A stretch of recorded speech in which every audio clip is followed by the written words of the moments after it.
안녕하십니까. 국민대학교 정치대학원 특임교수 김정기입니다. 요즘 밤잠을 설치는 국민들이 참 많은 것 같아요. 대한민국 국민 5천만이 핵인질로 되어 있는 데서는 그런 불안감 같은 거고요. 또 다른 한편으로는 군 통수권자인 문재인 대통령께서 너무 한가하게 이 대하 타령만 하고 있으니 정말 밤잠을 설칠 수밖에 없는 그런 구조라고 생각을 합니다. 진정 대한민국이 건국 이후 최대 위기를 맞이하고 있는 것 같은 그런 느낌이 듭니다. 요즘은 참 이상한 생각을 하게 되는데요. 사실 이제 우리나라 1948년 대한민국 정부 수립 이후에 이승만 이제 대통령이 있었잖아요. 그리고 이제 그 박정희, 전두환, 노태우로 이어지는 군사 독재 정권이 있었습니다. 이 시기에 이제 공교롭게도 이제 군사 독재에 저항하는 운동권 세력이 있었습니다. 그래서 한국의 현대사에서 학생 운동권이 차지하는 비중은 아무리 강조해도 지나치지 않을 텐데, 특히 이제 그 박정희 유신 체제에 대해서 온몸으로 저항했던 분들이 있었고, 또 이 5.18 이후 군사 이 독재를 했던 전두환 정권에 온몸으로 저항했던 그런 학생 운동권 세력이 있었습니다. 이들이 주축이 돼 가지고 소위 말해서 87 체제를 창출을 시키잖아요. 그리고 이제 군부 정권은 연장선상이었지만은 국민의 직접 선거로 들어서 노태우 정권이 이제 출범을 하게 되고, 1992년에는 김영삼 대통령이 최초의 문민정부를 출범시킵니다. 그러니까 세월이 한 30년 흘렀네요. 1980년대 전두환 군부 정권에 온몸으로 저항했던 학생운동권이 이제 나이가 50대가 돼버린 거예요. 세월이 흘러서.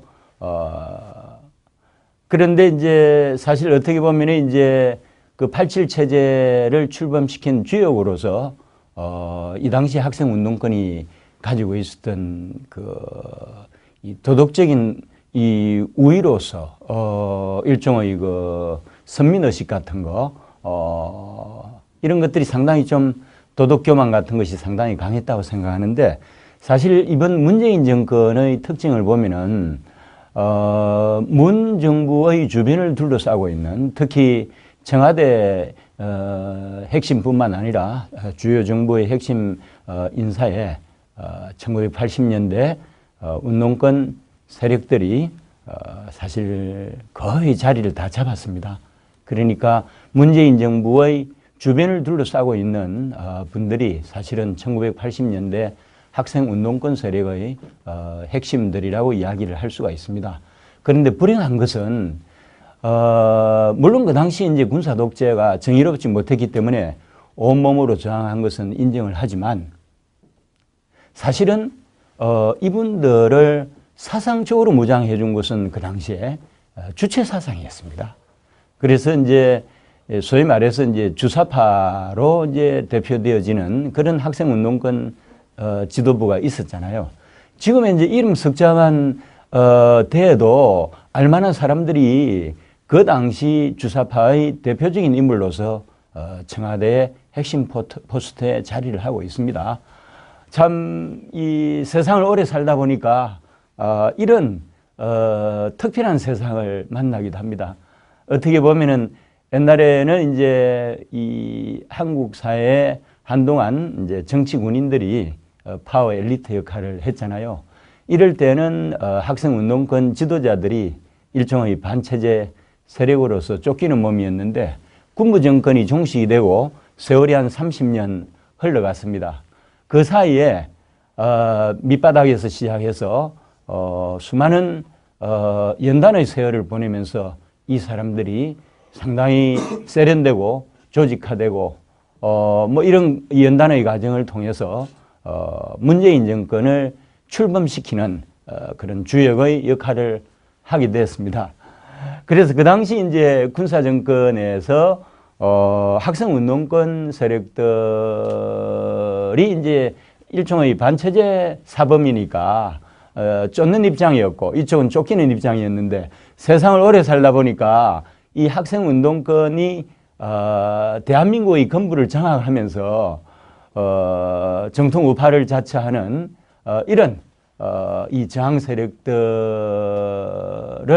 쫓는, 오히려 그래서 보수 우파 저항 세력들이 쫓기는 그런 형국을 맞이하게 된 것은 역사의 아이러니가 아닌지 참 그렇습니다. 그래서 요즘 저도 잠을 못 잡니다. 어저께도 새벽 5시에 지침을 했습니다. 현재 제가 새벽 5시에 지침한 게 벌써 한 2주 정도 됐는데 저뿐만이 아니라 거의 모든 대한민국 국민들이 불안해서 잠을 못 잘 거라고 생각합니다. 그럼에도 불구하고 대한민국 국민들의 절대 다수가 우리나라 이 종북 좌파뿐만 아니라 특히 이들이 추종하는 북한 이 김정은 정권의 실체에 대해서 제대로 알지를 못하기 때문에 항상 소설을 써왔고 그냥 소설 속에 이 콘텐츠만 만나다 보니까 결국 여기까지 오게 된 것입니다. 그래서 오늘 제가 이 주제를 북한 김정은 정권과 북미 관계라는 주제를 가지고 특강을 하게 된 것은 사실 이 북한 정권 내지는 김정은 이 북핵의 실체를 정확하게 파악하고 중장기적으로 이 전략적인 차원에서 대응을 하지 않으면은 우리 대한민국이 망할 것 같은 그런 위기를 느껴서 용기를 내서 오늘 특강을 하게 되었습니다. 여러분, 이 역사는요, 좌우포가 대립을 했을 때 항상 좌파의 승리로 끝났습니다. 한국 전쟁도요, 북한이 6.25 전쟁을 일으켰잖아요. 개전 사흘 만에 서울을 접수했습니다. 대구 일부 지역하고 낙동강 전선을 제해놓고서는 북의 손에 넘어가기 일보 직전에 9.4일생으로 미국과 유엔군의 도움을 받아서 살아났던 경험이 있습니다. 사실 한국전쟁도 결국은 이 좌우전쟁이었다면은 결국 우리가 미국이나 유엔군의 도움이 없었더라면은 결국 우리 한반도는 적화통일이 1950년대에 이미 돼버렸겠죠. 그리고 1960년대는 여러분이 잘 아시는 대로 그 베트콩이잖아요. 그렇죠. 노르트 비에트남이즈고 베트남이 사우트 비에트남이즈인데 그 소위 말해서 월남하고 월맹이잖아요. 그렇죠. 그런데 1965년에 10년 전쟁을 미국이 사실은 개입을 해서 전쟁을 치렀지만은 시작을 해서 1975년에 종전을 합니다. 종전이라는 것은 결국은 그 당시 호치민이 공산주의자라고 하지만 일종의 민족주의자이기도 했고요. 민족주의자 겸 공산주의자였던 좌파였던 호치민이 사실은 승리를 해서 결국 베트남도 적화통일이 돼버린 거예요. 역사는 그렇습니다. 중국을 볼까요? 1927년부터 37년까지 국공 대립을 합니다. 국민당과 공산당이 대립을 합니다. 그리고 1947년부터 49년 2년 동안 국공 내전을 치러서 그 당시 공산당을 대표했던 마오쩌둥이 국민당을 대표했던 이 장제스를 대만으로 패퇴시키고 결국 중국 땅에 중화인민공화국이 건국됐지 않습니까? 역사는 그렇습니다. 역사는 좌우전쟁에서 좌의 승리를 기록해 왔습니다. 그러나 딱 한 나라 예외가 있어요. 1950년대에 미국 같은 경우도 이제 1945년 2차 세계대전이 종전되고 나서 사실 미소 냉전 체제가 구축이 됐잖아요. 그래서 그 짧은 기간에 소련의 이 스파이들이죠. 소위 말해서 공산주의라고 하는 것이 이 미국의 조야에 파고들기 시작을 했습니다. 그런데 이제 제 로스쿨 선배이기도 하는데 메카시라고 하는 상언언이 이 메카시즘을 설파하죠. 미국 정부에 빨갱이 판이다. 공산주의가 요소요소에 다 침투해 있다.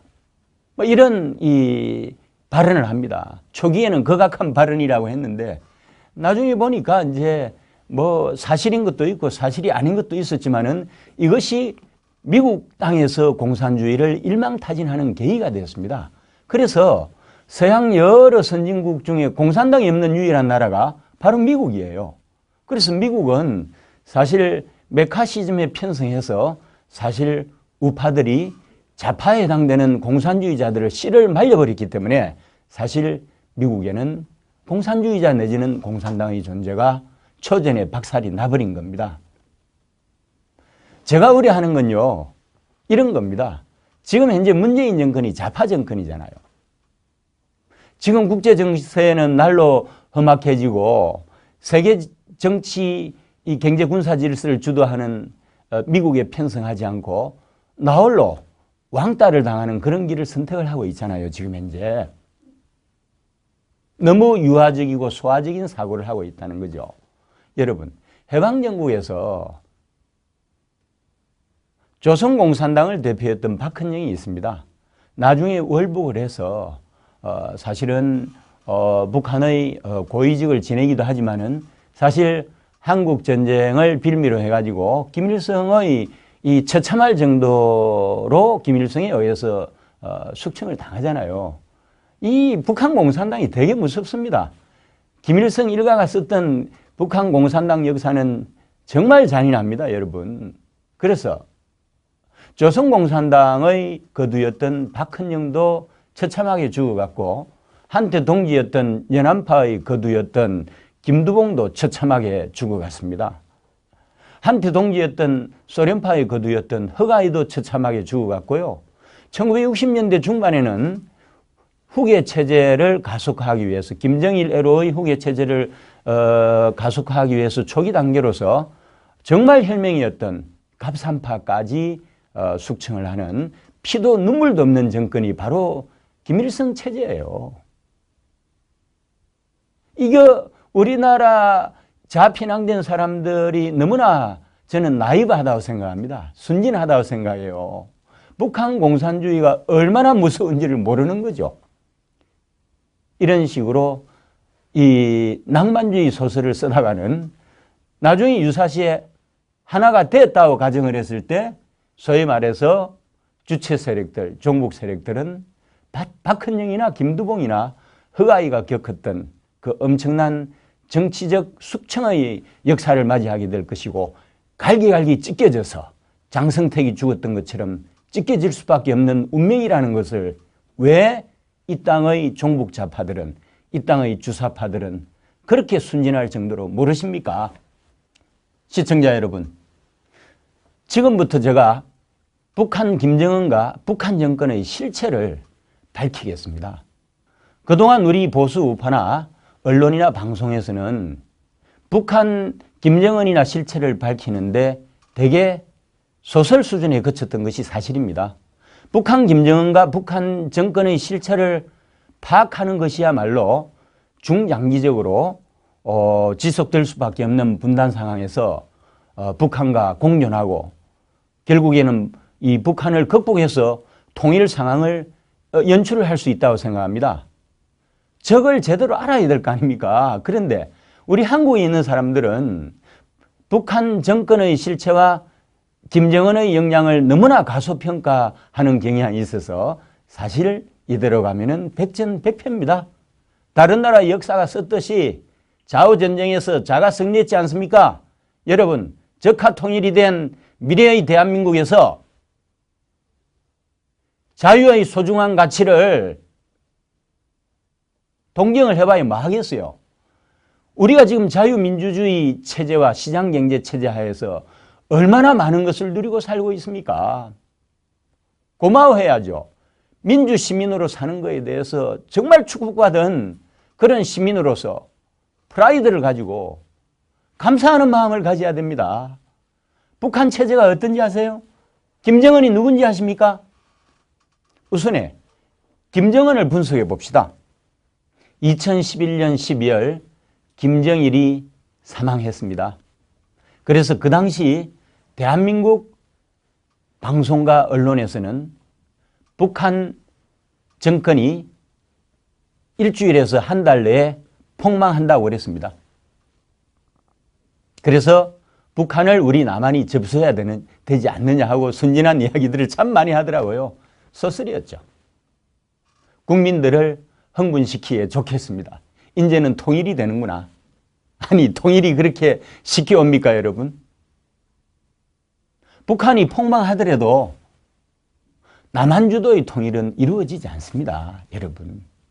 불행히도 우리 남한이 한국이 통일 상황을 이끌어내는 데 있어서 유사시 상황이 왔을 때도 우리가 주도적으로 해서 통일 상황을 연출을 해낼 수 있는 그런 힘이 없습니다, 불행히도. 주요 주자는 중국과 미국이라는 거예요. 많은 사람들이 그 당시에 중국이 북한을 접수한다고 그랬습니다. 중국이 그렇게 어리석습니까? 미국을 끌어들이고 나아가서는 러시아와 일본을 끌어들이고 유엔까지 끌어들이더라도 중국의 지분이 전체 지분의 3분의 2가 되는데 굳이 국제사회의 비난을 감수하면서 그런 원시적인 짓거리를 할 수 있겠느냐고요. 그 정도로 한국 국민들과 한국 언론과 방송과 지식인들이 북한에 대해서 무지했다는 이야기입니다. 저는 그 일주 이상 계속되었던 일종의 강풍에 정말 머리가 아팠어요. 그리고 한 2주일 정도 지나니까 좀 진정이 되더라고요. 아, 그게 아니었구나. 아니, 여러분, 북한도요, 하나의 국가입니다. 김일성에 의해서, 그 다음에 김정일에 의해서, 김정일 사망하는 시점까지 북한 정권이 반세기 이상을 이어져 왔는데 이 정권이 그렇게 쉽게 무너집니까? 그건 아니거든요. 다시 2011년 김정일의 사망 직전으로 돌아가겠습니다. 김정은이요, 1984년생이라고 한국에서는 이야기를 합니다. 북한에서는 1982년이라고 그래요. 왜냐하면 김일성이 1912년생이고 김정일이 1942년생이고 그래서 김정은을 1982년생으로 했다고 그러는데 제가 볼 때는 1982년이 맞습니다. 왜냐하면은 김정은이 스위스 베른 공립학교에 진학을 해서 2년 이상 유학생활을 했잖아요. 그리고 귀국을 한 게 2000년이거든요. 그럼 이제 98년 내지는 97년 전후로 이제 유학을 했다는 건데 1982년생이 돼야 중학교에 입학할 수 있잖아요. 그렇죠? 이 중학교 중간에 물론 편입을 하긴 했습니다만 어쨌건 저는 김정은의 생년월일이 이 김정은이 1982년에 태어났다는 걸로 가정을 하고 진행을 하도록 하겠습니다. 자, 그래서 일단 김정은 같은 경우는 사실 김정일 같은 경우는 그가 졸업했던 초등학교부터 시작해서 그 다음에 중고등학교, 그 다음에 대학교까지 경력이 나와 있습니다. 그런데 김정은에 대해서는 학력 소개가 별로 없어요. 그렇죠. 김정은이 어떤 초등학교를 나왔는지 이력이 없습니다. 스위스 베른 공립학교에서 수년에 걸쳐서 공부를 한 게 있고요. 이제 이 중학교 시절 뭐 10학년 때 9학년 때 그만뒀다고 하니까 우리는 9학년이 중3이지만은 미국이나 유럽에서는 초등이 5년째이기 때문에 고1에 해당이 됩니다. 그래서 중고를 거쳤다. 고등학교를 졸업한 건 아니고요. 이렇게 해서 사실은 이 스위스에서 유학을 하면서 서방 선진 경제도 사실은 배운 제대로 공부한 사람이에요. 그렇죠? 그렇게 하고 나서 2000년에 귀국을 하고 나서 이제 경력이 보면 김일성 대학 졸업으로 돼 있는데 김정일은 60학번이거든요. 김일성 종합대학 경제학과 입학 64년 졸업으로 돼 있는데 김정은에 대해서는 그냥 김일성 대학 졸업으로만 돼 있습니다. 아마 그때 이 고등학교 이 중퇴자니까 뭐 황퇴자 입장에서 뭐 검정고시 같은 걸 거칠 필요도 없었을 거고 그렇게 해서 김일성 대학에 적을 거는 것도 뭐 문제가 없잖아요. 그래서 어떤 행태로든 아마 2000년부터 2000년대 초반까지는 이 김일성 대학에서 공부를 했던 걸로 생각을 합니다. 사실은 뭐 김일성 대학에서 공부를 했다고 하지만은 이전 왕조 시대에 왕세자가 받던 특별한 교육이라고 생각해요. 그래서 이 북한에서 날고기는 각 분야의 최고의 석학들이 가정교사로 붙어서 김정은을 사실은 고등교육을 시켰지 않았나 하는 그런 생각을 합니다. 그러니까 민주주의 국가에서 받는 이런 식의 대중교육하고는 황태자로서 받게 되는 특별한 교육은요, 사실 그 질적이나 양적인 면이 압도적입니다. 그래서 제가 생각할 때는 사실 김정은이 짧게 스위스 베른 공립학교를 중간에 중퇴를 하고 북한에 들어와서 고등교육을 김일성 대학에 적을 걸고 가정교사식으로 훈육을 받았다고 생각하는데, 이 몇 년간 받은 교육이 한국의 박사학위 받은 사람 몇십 명 이상으로 상당한 수준의 고공훈련을 받았을 거라고 생각을 합니다. 근데 재미있는 거는요, 김정은이 2004년이 되면은 만일에 이제 1984년을 기준으로 하면은 만으로 이제 20세가 되네요. 이제 82년생으로 보면 22세가 되는데 군에 입대를 시킵니다. 김정일이. 재미있죠? 하전사입니다. 북한 군부에서 하전사라고 하는 것은 우리로 치면 부사관이에요. 직업 군인으로 들어가는 거죠. 부사관이라는 게 이제 직업 군인이 이제 하사부터 시작이 되잖아요. 하사, 중사, 상사. 이거를 장교 집단에 비해서 부사관이라고 이야기합니다. 우리나라에서는. 북한에서는 이거를 하전사라고 그래요. 그런데 사실은 제가 볼 때는 이미 2004년부터 김정일의 마음속에는 김정은이 후계자로 점지되어 있었던 것 같아요. 왜냐하면은 김정일이 북한을 통치할 때는 성군 정치였거든요. 1인 수령 체제의 성군 정치의 개혁 개방이 3대 기치였기 때문에 선군 정치입니다. 밀리터리 퍼스트 팔러시예요. 그래서 군부를 알아야 북한을 통치한다는 생각이 지배를 했을 거고, 그래서 거기에 따라서 미래의 후계자로 점지해놨던 젊은 김정은에게 군 입대를 강요를 했던 것 같고, 그것도 엘리트 장교로 보낸 게 아니고 난 엘리트라고 할 수 있는 이 하전사, 그러니까 우리로 치면 하사 계급으로 일단 입대를 시켜서 2년이 채 안 됐습니다만은 2년여에 걸쳐서 실제로 군인으로서 복무를 시킵니다. 이거는 엄청난 거죠. 마치 재벌 기업의 오너가 아들, 딸들을 바로 임원을 안 주고 평직원으로 이렇게 입사를 시켜서 훈련을 시키는 과정하고 똑같다고 봅니다. 그러다면 김정은은 아주 정상적인 교육을 바닥에서부터 받았던 거예요. 그것도 그 당시 성군 정치가 지배하던 이 북한에서 그것도 난 엘리트 그룹이라고 할 수 있는 하전사로 복무를 시켰다는 것은 충격적인 일이죠. 이 과정에서 김정은이 바닥을 배울 수 있었다는 것입니다. 그러면은 김정은이 경력이 그 다음에 없어요, 여러분. 그런데 하전사가 끝나고 나서 김정은이 계급이 뭐가 되는지 아세요? 중장이 됩니다. 북한에서는 중장이 우리의 소장이에요. 북한의 소장이 우리 준장이고, 북한의 중장이 우리 소장이고, 북한의 이제 북한의 이제 이 상장이 우리로 치면 중장이고요. 북한의 이제 대장이 우리 대장이고. 근데 북한은 대장 위에 원수가 있어요.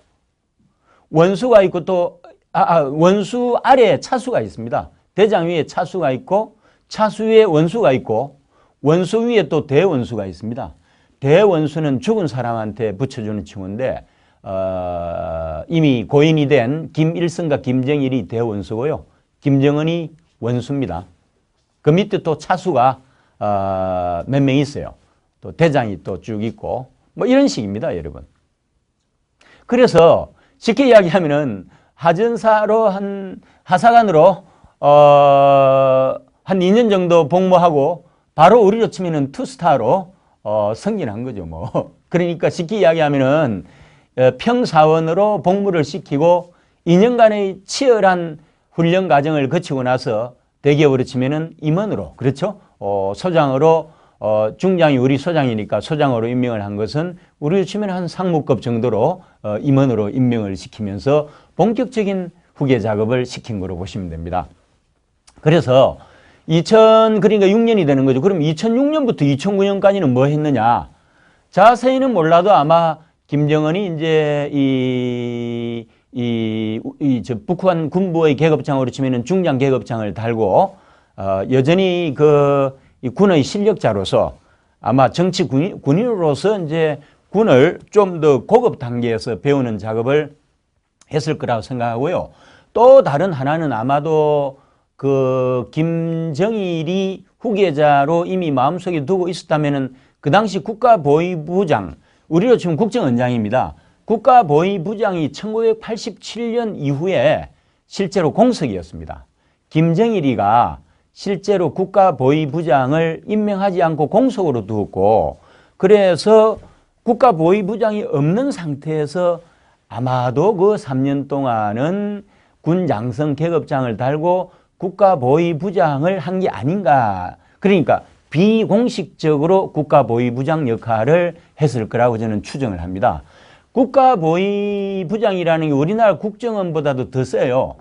군대를 가집니다. 한 10만 정도 체제를 유지하는 충성스러운 군까지 가지고 있기 때문에 우리나라 국정원 플러스 이 일종의 뭐라고 할까, 이 보위사령부 기능까지 하는 그런 기능입니다. 그러니까 이 북한의 그 당시 국가보위부라고 하는 것은 우리나라 이 국정원 이 조직 플러스 어떻게 보면 이제 김정은 체제를 유지시키는 체제 유지 군이라고 생각을 하시면 됩니다. 막강한 거죠. 그리고 여기 한 3년 정도 그 부장, 말하자면 장관이 없는 상태에서 공석인 상태에서 김정은이 실질적인 국가보위부장의 역할을 했다고 한다면은 3년 정도 겪으면은 여러분 국정원에서 보면은 대한민국이 보인다고 그러잖아요. 그래서 북한의 지금 국가안전보위부라고 그러는데요. 국가안전보위성이라고 그러는데 국가안전보위성에서 보면은 전체가 다 보입니다. 당 중앙의 중요 인사부터 말단에 우리로 치면은 통장 단위까지 통제를 다 합니다. 국가안전보위성에서요, 이 우리나라로 치면은 이 최고위 조직부터 최말단 조직인 통조직까지 실제로 상근 조직입니다. 통제를 다 해요. 무서운 조직입니다. 이거를 3년 동안 관리를 했다고 생각해 보세요. 이미 3년 동안 엄청난 훈련을 받아온 겁니다. 김일성 대학에 적을 걸고 당대의 최고의 석학의 개인 지도를 받으면서 수년간에 걸쳐서 고등교육을 개인 지도식으로 받았다는 것은 열박사 안 부를 정도의 지적 능력을 배양을 받았다고 생각을 하고요. 그 다음에 이제 국가 안전보위성을 실질적으로 움직이는 실권자로서 3년 정도를 다루면요, 북한이 들어옵니다. 그리고 그 자리에서 실질적으로 실권자로 활약을 하고 있다는 것은 북한 건보에서 보면은 보이지 않게 김정일이 김정은을 후계자로 꼽았구나 하고 생각하면서 절대 충성을 맹세하거든요. 그 3년 동안 또 준비기간이 있었습니다. 이 3년 정도 준비기간은요, 보통 사람들이 예를 들어서 행정고시를 해서 5급으로 시작한다고 칩시다. 장관까지 가는데 30년이 걸립니다. 대개 1급에서 끝나요. 1, 2급에서 끝나는데 예외적인 사람들만이 행정고시에서 장관을 하잖아요. 그죠? 장관 되는데 30년 걸립니다. 오래 못하죠. 그런데 국가안전보위성이라고 하는 이 실질적으로 북한 인민의, 북한 고위층의 정신과 육체를 지배하는 이 조직의 장을 3년을 했다고 생각을 해보세요. 실제로 그러면 김정은이 바닥부터 안 올라왔는데 파악할 수 있느냐? 바닥이 필요 없습니다, 여러분. 어떤 조직이 장이 되면요, 실제로 그 조직의 업무 파악을 하는 데는 사실 스마트한 사람은 일주일이면 되고 정보기관 같은 경우는 좀 시간이 오래 걸리겠죠. 제가 볼 때는 한 6개월 정도면은 국가안전보위성 같은 경우도 업무 파악이 완벽하게 됩니다. 그럼 2년 6개월 정도 남은 기간 동안에는 김정은이 날아다니는 거예요. 제가 특임공관장으로서 주상하이 총영사를 3년을 했지 않습니까? 물론 제가 국제정치학을 강의하는 교수 출신이기 때문에 사실은 이 학문적인 기반이 있는 상태에서 공관장으로 취임을 했습니다. 사실은 정확하게 제가 말씀드리면은 업무 보고 한 일주일 받으니까 감이 좀 잡혔고요. 한 달 정도 되니까 외무고시 합격해가지고 주상하이 총영사 되려면은 25년에서 30년 걸리는 자리입니다. 그러면은 30년 걸린 사람이 저보다 나아야 되잖아요. 저는 결코 그렇게 생각하지 않습니다. 정치학자로서 정치학 교수 출신인 제가 주상하이 총영사 부임해가지고 외교관 30년 경력을 능가하는 수준으로 연단이 되기까지는 시간이 그렇게 오래 안 걸렸습니다. 1개월 걸렸어요. 업무 파악하는 데는 일주일. 호령하기 시작한 것은 1개월이었습니다. 김정은이 한국의 국정원에 해당되는 국가안전보위성을 완벽하게 이해하는 데는 시간이 좀 오래 걸린다고 치더라도 6개월이고요. 그리고 권력이 받쳐주잖아요. 황태자로서. 미래권력으로서 권력이 받쳐주니까 파악도 빨라요. 실제로 저는 6개월도 안 걸렸다고 생각합니다. 그래서 최장이 6개월이라 보는데 2년 6개월 동안 북한을 실질적으로 움직이는 그 조직의 장을 현재 권력인 아버지 김정일의 비호하에 지도 감독을 했다고 생각해 보세요. 이 역량이 출중한 것입니다. 우리 서구 자본주의 민주적인 시각에서 보면 이해가 안 가죠. 왕조적인 시각에서 봐야 된다니까요. 3년 정도면요. 지도자로서 훈련 충분히 했습니다. 김정일이 병이 악화가 되면서 사망하기 2년 전에 김정은을 후계자로 지목을 합니다. 그것이 공식화된 것이요. 2009년입니다. 2009년에 공식적으로 그 당시 국가보위부장, 지금은 국가안전보위상이라고 합니다. 우리로 치면 국정원장인데요. 국정원장 자리에 공식적으로 김정일이 김정은을 앉힙니다. 임명을 해요. 2009년입니다. 그때 나이가 82년생으로 치면 27세고요. 우리식으로 치면 84년이니까 25년, 25세 되는 거죠. 그죠? 25세. 82년생으로 봐도 27세입니다. 그죠? 젊어 보이죠? 저는 결코 젊은 나이가 아니라고 생각합니다. 북한 정권은요, 조선 왕조로 생각을 하시면 됩니다. 조선 왕조 시대에 세자 책봉이 되잖아요. 세자 책봉이 나이가 들어서 됩니까? 미래 권력으로서 세자 책봉은 어렸을 때 책봉이 됩니다. 27이면요, 결코 후계자로서 세자 책봉을 받기에 늦은 나이가 절대 아니라는 이야기입니다. 그리고 후계자로 지목이 되고 김정일이 사망할 때까지 2011년 12월까지 2년 이상 후계자로서 공식적인 활동을 시작합니다. 2009년에 우리로 치면 국정원장에 임명이 되었습니다. 2010년에 불과 5개월 사이입니다. 2010년에 김정은이 일단 육군대장이 돼요. 그 다음에 당중앙군사위원회 부위원장이 됩니다. 참고로 위원장은 김정일입니다. 그러니까 당중앙군사위원회 부위원장이라는 자리가 엄청난 자리입니다. 그러니까 아버지가 1인자고 본인이 2인자가 된 거예요. 군부에서. 그래서 이미 군부를 장악할 수 있는 2인자 자리를 확보를 했잖아요. 군 계급으로 치면 육군대장으로 또 승진을 한 거고 뭐 그런 거거든요. 그리고 2010년에 나이가 아직 어리니까 중앙위원으로 임명이 됩니다. 원래 이제 정치국 상무위원은 지금은 5명인데요. 대개 총리급이라고 이야기하고, 그 다음에 이제 정치국원을 부총리급이라고 그러고, 당중앙위원회 위원은 장관급이라고 이야기합니다. 100수십 명 돼요. 그래서 김정은이 사실은 2010년, 그러니까 김정일이 사망하기 1년 전에 후계자로서 공식적으로 확보한 타이틀이 화려하죠. 우리로 치면 국정원장에 해당되는 자리는 2009년에 확보했는데 이 자리는 중요한 자리이기도 하지만 황태자로서 그렇게 센 자리는 아닙니다. 그래서 2009년에 이미 우리나라 국정원장에 해당되는 지금으로 치면 국가안전보위상, 그렇죠? 임명이 됐고 2014년에 정치적으로 상당히 중요한 포스트인 당중앙 중앙위원과 그 다음에 아까 말씀드린 대로 당중앙 군사위원회 부위원장 등등 미래 후계자로서 선계구도로 가는 과정에서 필요한 타이틀을 1년 전에 받게 되고요.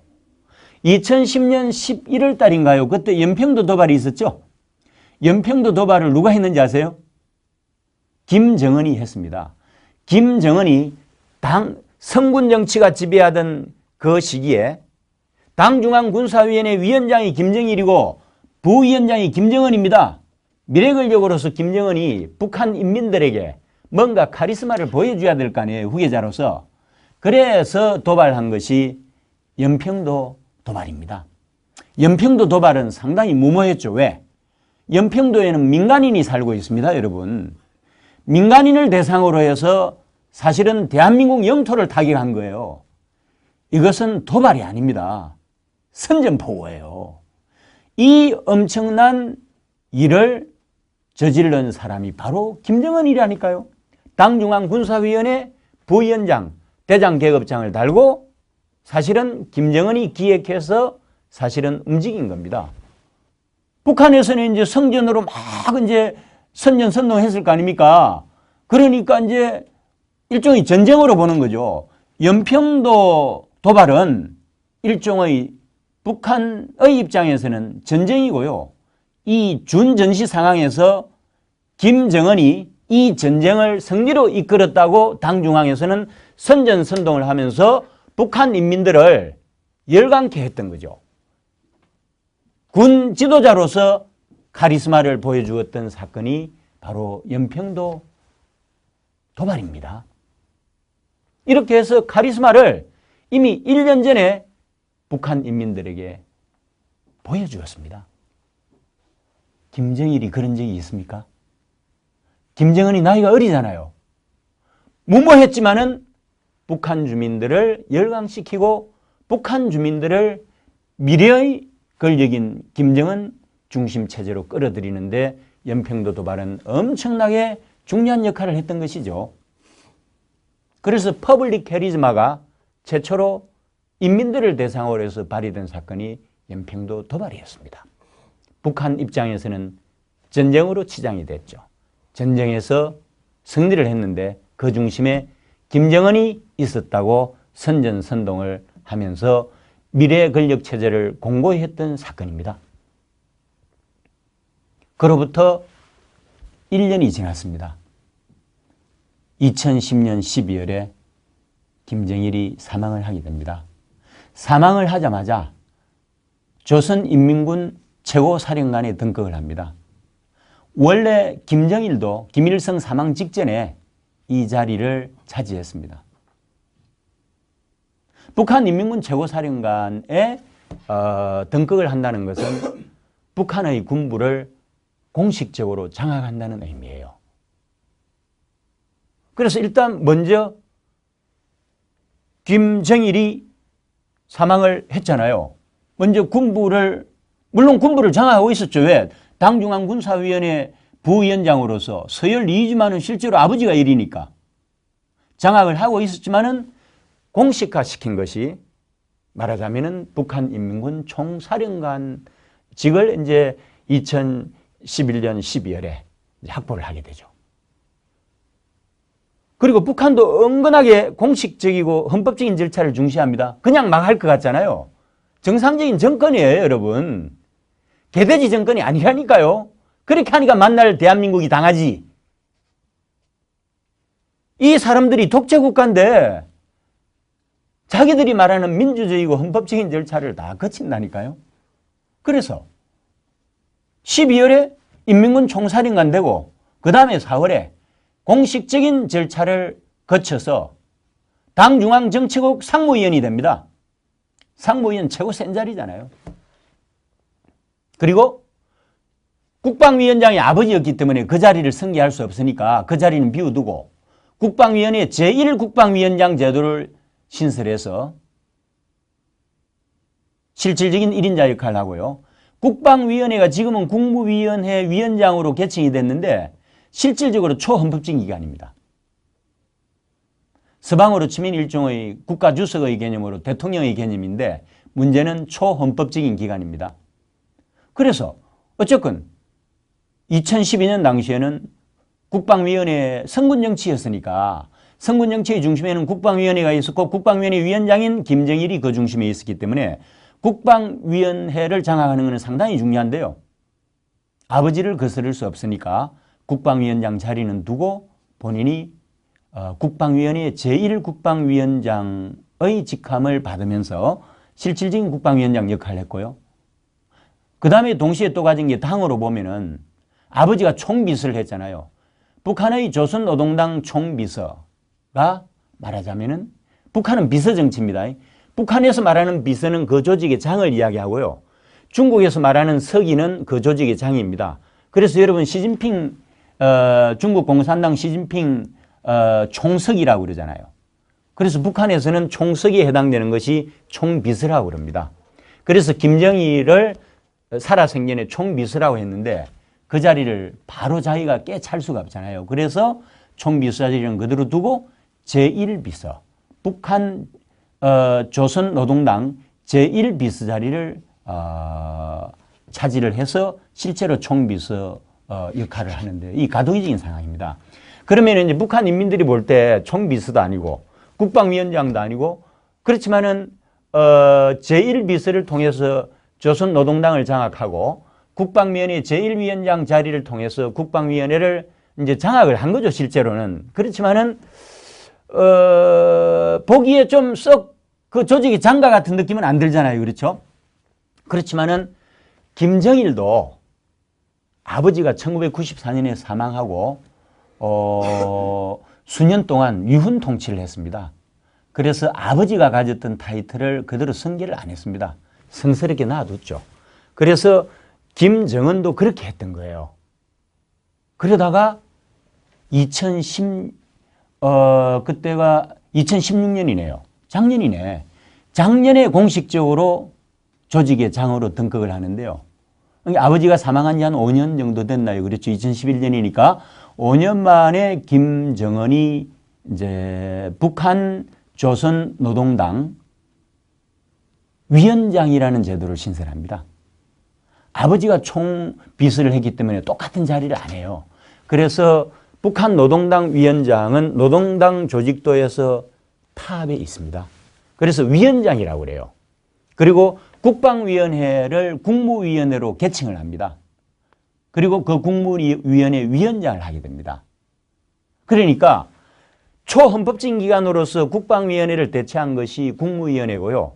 그 국무위원회 위원장으로 등극을 하고 당으로서는 조선노동당 위원장으로 등극을 하고 당중앙군사위원회 위원장으로는 이전에 등극을 했고요. 자, 이렇게 해서 당군정을 다 장악하게 됩니다. 근데 재미있는 거 제가 하나 말씀드릴게요. 2013년에 장성택이 채용된 거 아세요? 12.12? 재미있는데요. 제가 그때 어디 있었는지 아세요? 경남대학교 극동문제연구소 북한학 교실, 북한학 특강 100분짜리 2개 강연을 하러 갔습니다. 마산에 가 있었어요. 100분 특강을 2개 하고요. 장성택에 대한 이야기를 했습니다. 김정은이 권력을 공고히 하는 작업, 일정 기간을 지나서 결국 2020년 전에 장성택은 처형이 될 것이다 라고 이야기했는데 새벽 5시에 전화가 왔어요. 호텔에 집사람한테. 장성택이 죽었다는 거예요. 제가 예측한 거는 맞았잖아요. 그죠? 빨라진 거죠. 이게 뭐를 의미하는지 아십니까? 저처럼 북한 정권에 정통한 사람도 2020년 정도를 봤습니다. 김정은의 권력이 공고화되는 시기를 9년을 봤던 거예요. 9년을 봤는데 김정은이 집권하고 불과 2년 만에 장성택을 갈기갈기 찢어서 죽였잖아요. 여기는 김일성 숙청의 피가 그대로 흘러내려온 거죠. 김일성이 잔인한 사람이거든요. 박헌영을 죽이고 김두봉을 죽이고 무정을 죽이고 허가이를 죽이고 이 정적을 수청하는 과정이 무자비했거든요. 김정은이 김일성을 꼭 빼닮았어요. 2년 만입니다. 저는 그때 엄청난 충격에 휩싸였어요. 많은 사람들은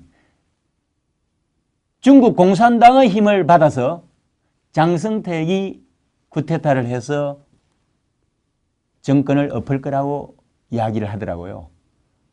저는 그렇게 안 봤습니다. 장성택은 무지랭이에요. 북한 정권은 스스로 조선왕조 연장선상이라고 생각합니다. 이시왕조에서 김시왕조로 바뀌었다고 생각하고요. 이 왕조의 정통성은 백두혈통이라고 생각합니다. 김일성, 김정일, 김정은은 백두혈통이잖아요. 장성택이 백두혈통입니까? 반개잖아요. 부마지 않습니까? 여기는 백두혈통이 아닌 거예요. 정통성이 없는 겁니다. 왕조적인 시각에서 보면은 이런 정통성이 없는 사람이 사실은 쿠데타를 일으켜서 정권을 잡는다. 어려운 일이죠. 거기다가 여러분, 김정일이가 2010년일 거예요. 2009년도에 후계 구도를 발표하고 2010년도에 이거를 공식화하면서 김정일이 김정은을 데리고 동북 삼성을 돕니다.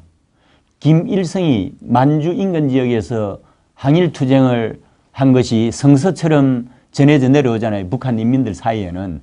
그래서 그 항일투쟁 유적지를 찾아서 교육을 시킨다는 차원에서 미래의 후계자인 김정은을 데리고 동북 삼성 나들이를 하는데 이 당시에 동북 삼성 모처 제가 볼 때는 중국 연영성 이 선양으로 추정이 되는데 동북 삼성 중에서는 그래도 이제 연영성이 성지잖아요. 청나라로 보면은. 그래서 심양에서 아마 후진타오가 베이징에서 심양까지 날라가지고 미팅을 1박 2일 코스를 한 걸로 알고 있습니다. 해가지고 마치 조선시대 때 세자책봉 하듯이 옛날에는 이제 공식 과정을 거치지만 지금 뭐 북한이 자주를 외치는데 공식적으로 할 수 있겠어요? 결국 얼굴 도장만 찍으면 되거든요. 얘가 내 아들인데 얘가 적통이라는 걸 메시지를 던졌고 후진타오가 고개가 끄덕하면은 조선시대로 치면은 세자책봉이 된 거예요. 조선왕조 500년이 오래간 이유를 아십니까? 특별한 체제 때문에 그렇습니다. 우리가 종주국으로 모셨던 명청이 조선 왕조의 평화와 안정에 기여했습니다. 그래서 500년을 간 거예요. 그게 뭔가 하면은 정치적 안정을 준 것이 종주국이었던 명청에서 이 세자 책봉에 대한 정통성을 부여했기 때문입니다. 그러다 보니까 조선 왕조에 대해서 도전하는 것은 청이나 명황실에 도전하는 것이기 때문에 그 어느 누구도 가감하게 도전을 못했던 거예요. 그래서 조선 왕조가 500년이 정치적으로 안정될 수 있었던 구조가 바로 세자책봉이라는 독특한 제도하고 그 다음에 이제 또 한 가지 이게 이제 정치적인 거고요. 경제적인 거는 이제 그 조공무역인데 일종의 퍼주기 무역을 통해서 그 당시 조선 정부의 예산의 10%를 차지했던 것이 조선과 명청 간에 이루어졌던 교역의 결과예요. 그래서 여기서 얻어진 흑자가 조선 왕실의 재정에 엄청나게 긍정적인 기여를 했습니다. 그래서 조선 왕실을 경제적으로도 안정을 시키고 그래서 정치 경제적으로 안정시키는 그 역할을 명청이 사실은 해왔기 때문에 조선 왕조가 500년을 지탱했다고 그러는데 지금 중국과 북한의 관계가 정확하게 조선과 명청 관계의 연장선상에서 보면 된다고 생각을 합니다. 왜냐하면 정치적 정통성을 사실은 후진타오가 김일성과 김정은 미팅에서 고개 끄덕하면서 사실 준 거고 경제적 정통성은 여러분 잘 아시다시피 대중국 무역 의존도가 북한 경제에서 차지하는 비중이 91%거든요. 그래서 북한에서 딱 문 닫아버리면은 북한은 명줄이 끊어지는 구조잖아요. 어쨌건 지금 중국이 북한 먹여 살리는 거예요. 그러니까 어떻게 보면은 북한 정권의 정치 경제적 안정은 이 조선시대 조선과 명청시대의 연장선상에서 지금 현재 북한과 중국의 관계로 해서 지금까지 북한이 전후 안정을 유지해 왔다고 생각을 합니다. 그런데 어떻게 무지랭이 출신인 부마 출신인 장성택이 중국의 도움을 받아서 쿠데타를 해서 김정을 몰아내느냐고요. 말도 안 되는 소설을 저는 2년 동안 TV나 언론 칼럼을 통해서 너무 소설들을 많이 접해가지고 분노했던 그런 경험이 있습니다. 말도 안 되는 이야기거든요.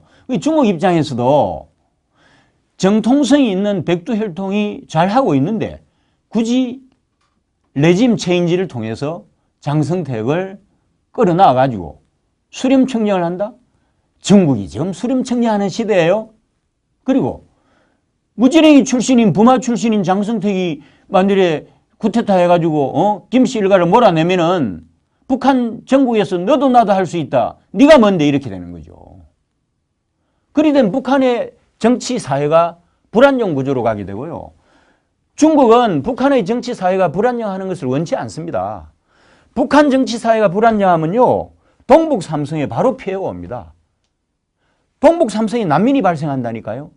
적어도 50만 정도로 추정되는 난민 발생이 되면은 이게 중국 정권을 유지하는 데 있어서도 상당히 불안한 요소로 작용을 하기 때문에 북한은 백두혈통으로 나름대로 왕조의 혈통을 가지고 있다고 생각하는 김씨 일가를 아니면은 김씨 일가 중심 1인 수령 체제를 유지하는 것이 중국의 이익에 부합한다고 봅니다.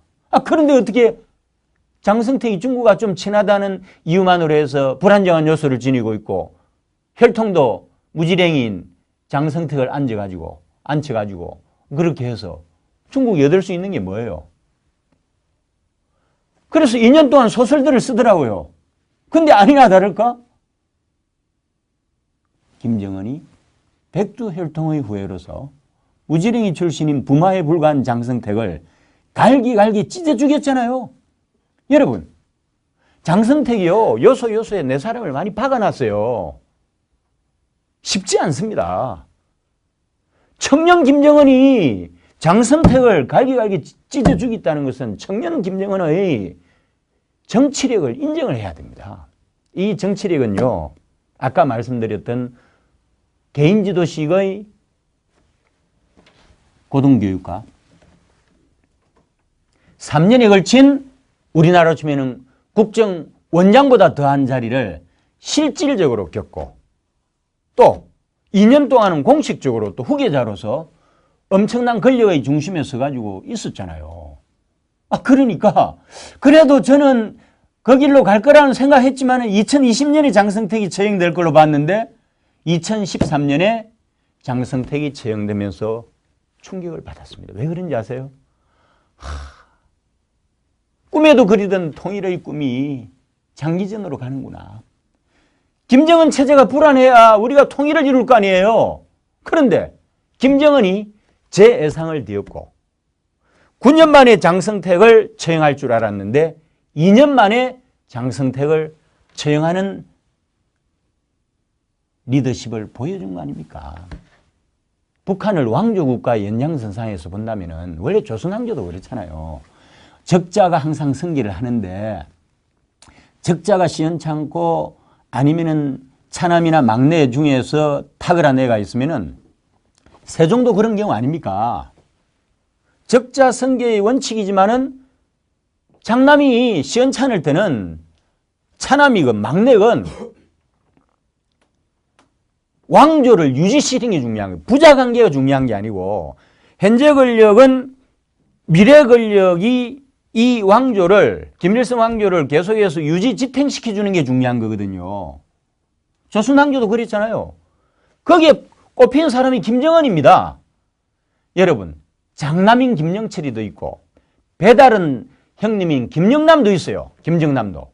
다 제치고 김정은을 선수 중에 선수인 김정일이가 후계자로 지목을 한 데는 김정은이 간단한 인물이 아니라는 거예요.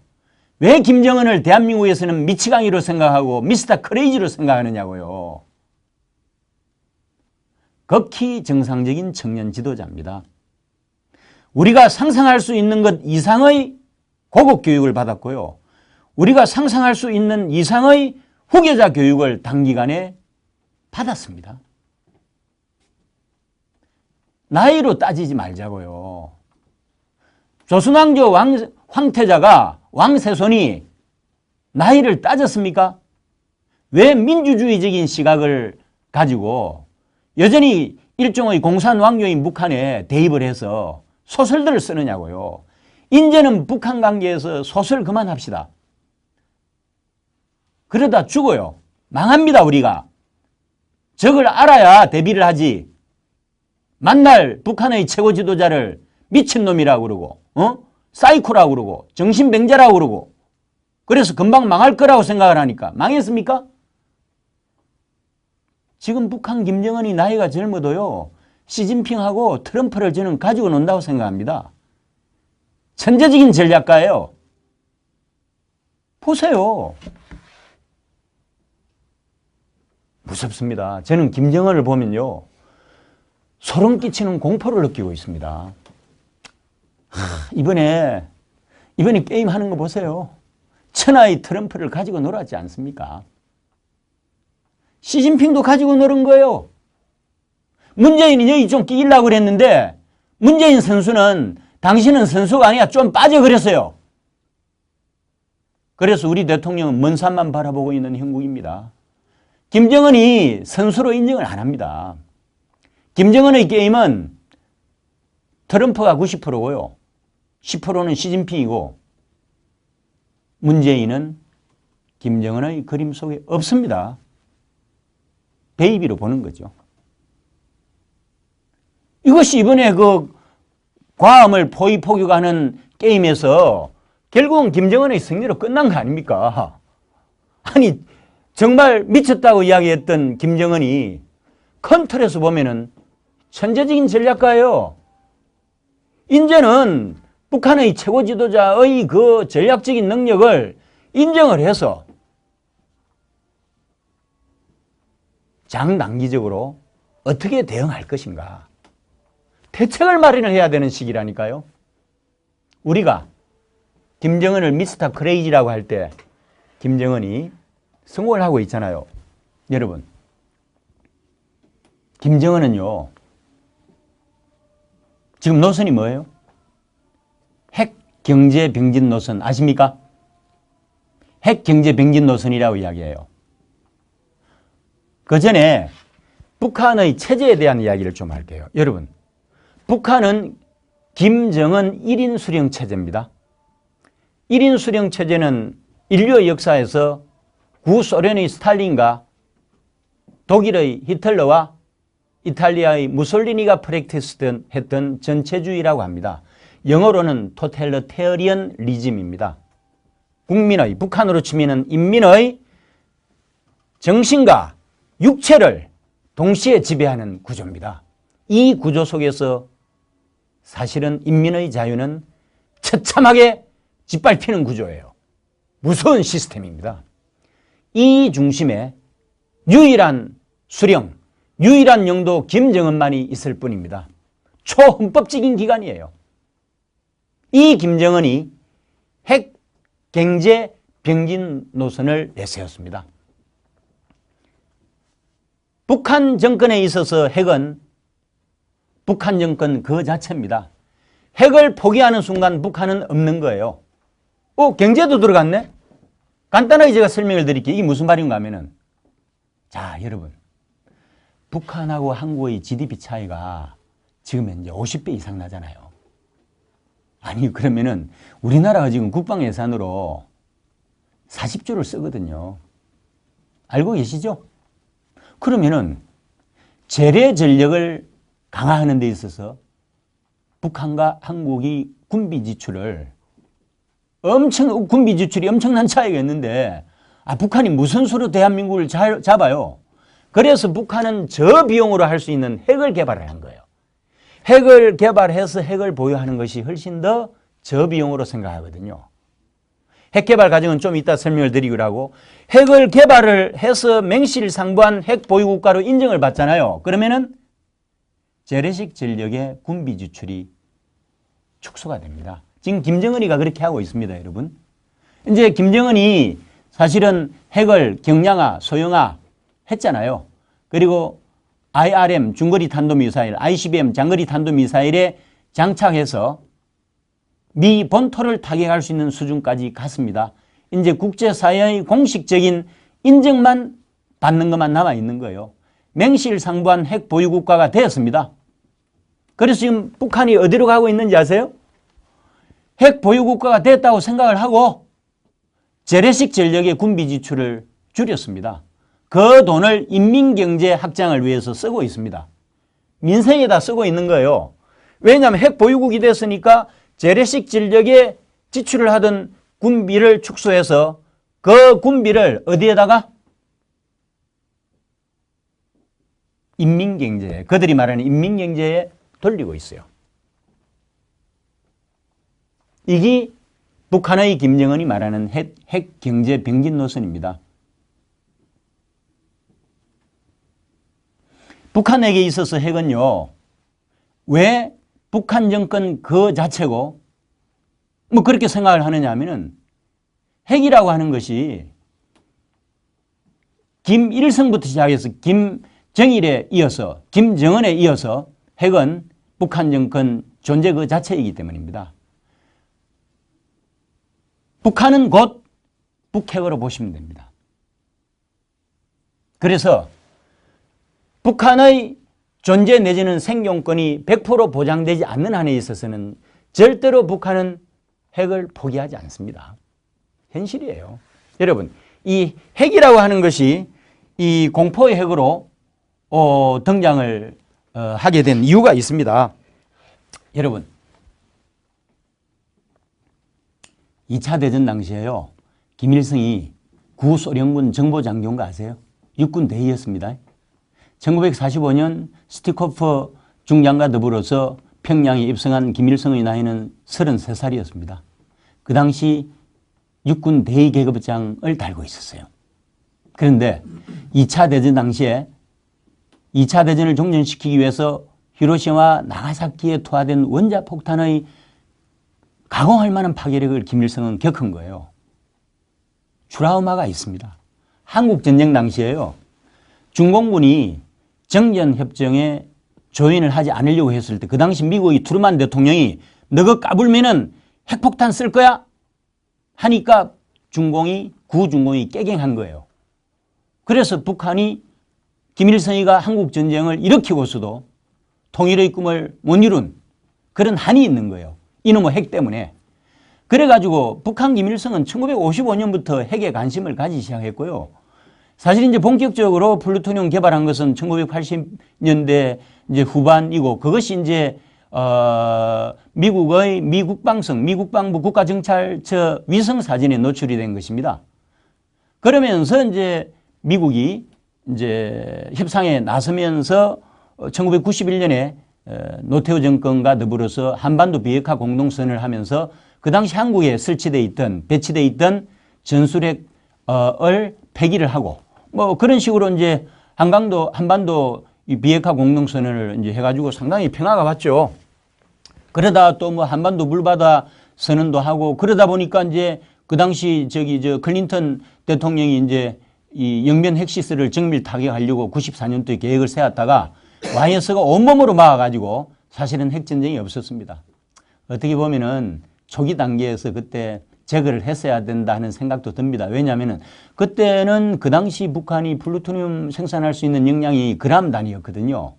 그러니까 단기 속전으로 영변 핵시설을 초토화시킬 수 있는 그런 구조가 됐었는데 사실은 단기 속전으로 충분히 그것이 가능했던 구조인데 그 당시 또 중국도 천안문 사태 이후 서방 세계하고 담을 쌓고 있었고 중국이 슈퍼파워로서 등장을 못하고 있는 그런 상황이기 때문에 중국을 무시할 수도 있었고 구소련은 91년에 해체된 상황이고, 그래서 미국이 단기 속전으로 북한의 영변 핵시설을 사실은 정밀 타격을 할 수 있는 좋은 기회였는데 하는 그런 생각이 듭니다만은 사실 그때 그냥 하를 키운 거죠. 뭐 어쨌건 그렇게 해가지고 제네바 합의를 통해서 뭐 이 중유를 공급한다, 뭐 경수로를 건설해 준다, 뭐 등등 해가지고 쭉 오다가 결국 또 이제 부시 정권에 와서 북한 정권을 악의 축으로 이렇게 하면서 이제 본격적으로 핵 개발에 더 박차를 가하게 되고, 그래서 2006년에 1차 핵실험하고 2009년에 2차 핵실험하고 3년 단위로 했죠.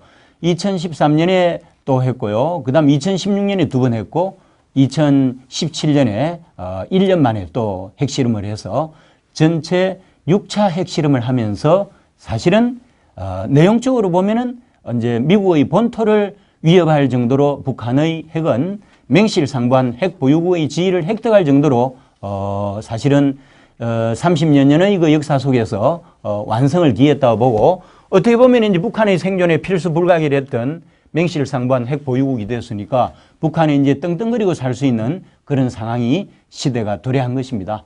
이제는 당당하게 국제 무대에서 이 미국을 상대로 해서 게임을 할 수 있는 그런 역량이 완성이 되었다 보는 거고요. 이런 마당에 문재인 정부가 순진하게 대하탈행이라고 하고 앉아있고 이래가지고 대한민국의 안전이 보장이 되겠습니까, 여러분? 그래서 정말 지금 이 정권이 한심스러운 정권이에요. 북한 정권을 좀 공부 좀 다시 하십시오. 얼치기 좌파들이요. 아니 한때 젊은 날에 그렇게 추종했던 주사파들이 주류를 이루고 있는 청와대 주변부가 북한 정권의 핵심과 본질을 좀 파악을 하라고요. 그래서 대한민국의 미래를 위해서 생존 미책으로서 어떻게 우리가 국제사회에서 북한을 두고 처신을 해야 되는지를 냉철하게 판단을 해서 국민들을 이 공포로부터 이 인질 사태로부터 해방시키는 노력을 해 주셔야 되지 않겠습니까? 시청자 여러분, 정말 저도 지금 잠 못 자는 2주일입니다마는 한시바피 문재인 정부와 그 주변의 종북 세력 내지는 친북 좌파들이 정신을 차려서 세계에 유례없는 공산주의 국가 이 북한 정권 내지는 김정은의 실체를 본질을 제대로 파악해서 대응을 좀 잘해주기를 진심으로 부탁을 드립니다. 간곡하게 다시 한 번 더 부탁을 드립니다. 감사합니다.